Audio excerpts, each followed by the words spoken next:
coverage you can count on. This is the Erie News NOWCAST. Good Thursday morning. I'm Mark Soliday. Time for a quick check of some of the stories we're keeping our eyes on here at Erie News Now. We'll also have David Wolter give you an update on that first warning forecast in a minute. We begin, though, with breaking news on the COVID-19 front. Drug maker Pfizer this morning asking federal regulators to authorize emergency use of their coronavirus vaccine for children ages 5 to 11. Yeah, Pfizer says they're submitting data to the Food and Drug Administration. That federal agency's promised to move quickly on Pfizer's request. The FDA tentatively scheduling a meeting for October 26th to consider that emergency use authorization. It is a move that could impact more than 28 million young people here in the United States, especially when it comes to the mitigation efforts going on in schools these days. A ruling on Pfizer's request to authorize emergency use of its coronavirus vaccine for kids ages 5 to 11. That ruling now expected to come sometime between Halloween and Thanksgiving. Meantime, it's day 2 of the new mask rules for students in the Warren County School District after a federal judge ordered that district to fall in line with Pennsylvania's mask mandate, at least until the case heads back into court next week.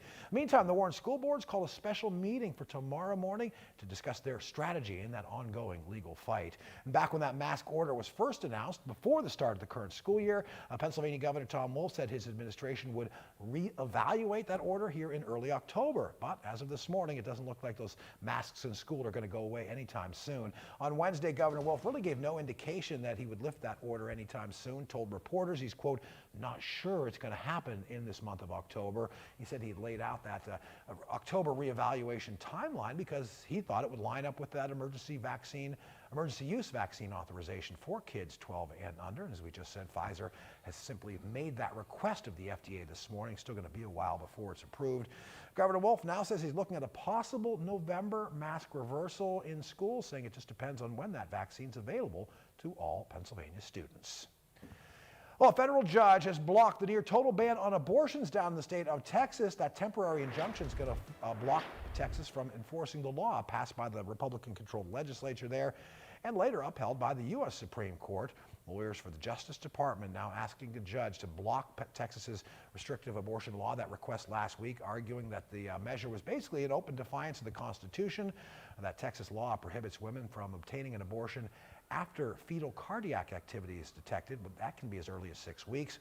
Federal Judge Robert Pittman's 113-page opinion on this one really seen as a rebuke to the Supreme Court's one-paragraph order refusing to stop that abortion law from being enforced.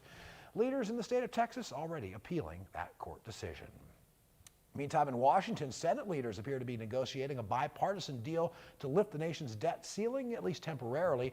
Minority Leader Mitch McConnell said Republicans would allow for that emergency debt limit extension. It would set a fixed amount for that debt ceiling for about 2 months. Majority Leader Chuck Schumer says the parties are negotiating that deal. The goal to finish it up at some point this morning. The federal government does face that possibility of defaulting on its debt if lawmakers can't finalize a deal by October 18th. Now we have some new developments to report in the investigation into the murder of a Warren County native turned Instagram influencer. Her name, Alexis Sharkey. She found online fame after moving down to Texas, but was found dead after going missing there last November. And one day after, we learned her husband was wanted for her murder. Police say he killed himself. Next month's going to mark a full year since 26-year-old Alexis Sharkey's body was found on a West Houston roadside. Police say her husband, Thomas Sharkey, was really their main suspect in the case. Authorities found out this week he was staying at a relative's house down in Fort Myers, Florida, and federal marshals say as they attempted to serve an arrest warrant on Thomas Sharkey, he took his own life. All right, the plan to lessen up the penalties for marijuana possession down in Meadville is a step closer to reality this morning. We talked about this one Wednesday. A new measure would make it a summary offense to possess up to 30 grams of marijuana, just about 1 full ounce. So instead of a misdemeanor charge and a possible criminal record, Meadville police could just write a ticket in those pot possession instances. Meadville leaders say money from those related fines could actually help them with their budgeting process. Well, it seems you could add PennDOT to the list of spots where they're looking to hire people. They say they need more than 600 seasonal workers all across Pennsylvania to handle work for the upcoming winter season. Erie News Now's Elena Jonathan takes a look. PennDOT is looking to hire workers all over the state. Here locally, there's a need in 2 counties for the winter season, both Erie and Crawford. There are a few here in the Northwest region, especially in Crawford County. We're in need of some additional operators.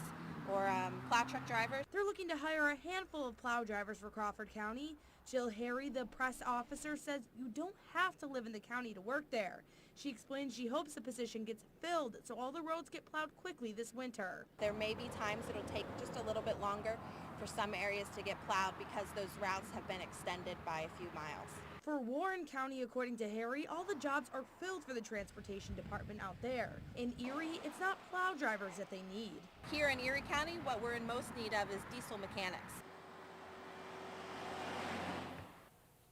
Elaine and Jonathan reporting there. All right, meteorologist David Wolter, we are wrapping up this first full week of the month of October. Just doesn't feel like it out there. Yeah, still some warm stuff out there. Temperature already at 70 degrees as we're just past 10 a.m. You'll notice later in the day, we see those yellow bars right there. Could have an isolated shower out there, but rain chances still not overly impressive. We're looking at down by the bay, and it's a pretty nice looking afternoon, but you'll notice that we are dealing with some more clouds. I should say late morning as opposed to afternoon. Not quite there just yet. Temperatures right now, lower 70s along the lake shore, just a smidge cooler into Waterford, as well as Meadville up there into Cambridge Springs. We have 67 degrees, and we have middle 60s back into Warren and Bradford. So weather impact index for a good chunk of the day will be at a 0, but we will be watching for some of those late day showers. Right now, Doppler Max just showing us some of those areas of clouds that are beginning to develop. We are definitely getting some sunshine in between,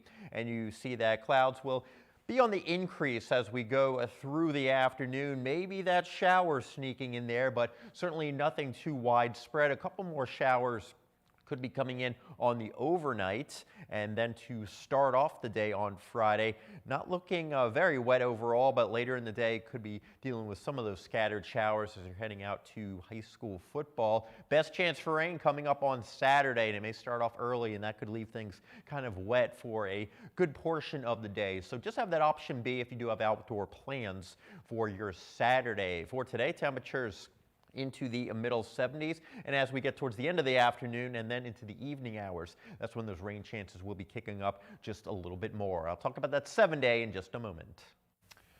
First, though, a couple of games on the Major League Baseball playoff schedule set for this Thursday. 2 contests on the agenda. That field of teams is now set after a pretty dramatic walk-off win sent the LA Dodgers on to the next round of baseball's postseason.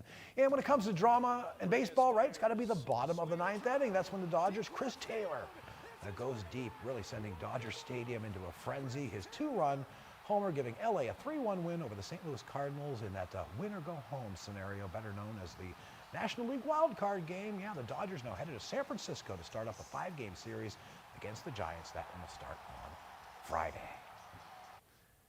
And yeah, no Cubs, no Indians in the Major League Baseball postseason, so we've got to just, savor moments like that, I suppose, Dave. Yeah, we don't have to stay up late watching the games and, say, I'm trying to look at it in a positive way. Then you're not nervous about your team because your team's not in it. 65 degrees right now out there in Warren, and as we continue through the rest of the afternoon, really not expecting to find any showers out your way, but there's still that small chance overall. You can see rain chances going up a bit more for your Friday, and then especially into a Saturday. Temperatures close to 80 degrees by Sunday and Monday, and will remain in the middle 70s as we go Tuesday into Wednesday. Increase those rain chances just a little bit, a little atmospheric wave swinging on through, and that could kick up those rain chances just a bit for next Tuesday, but still more dry days than wet days over the next 7 days. Our next full report is set for noon. That will air on WSEE. Erie News Now Sunrise's Friday edition starts at 5 a.m. tomorrow, and we'll see you then.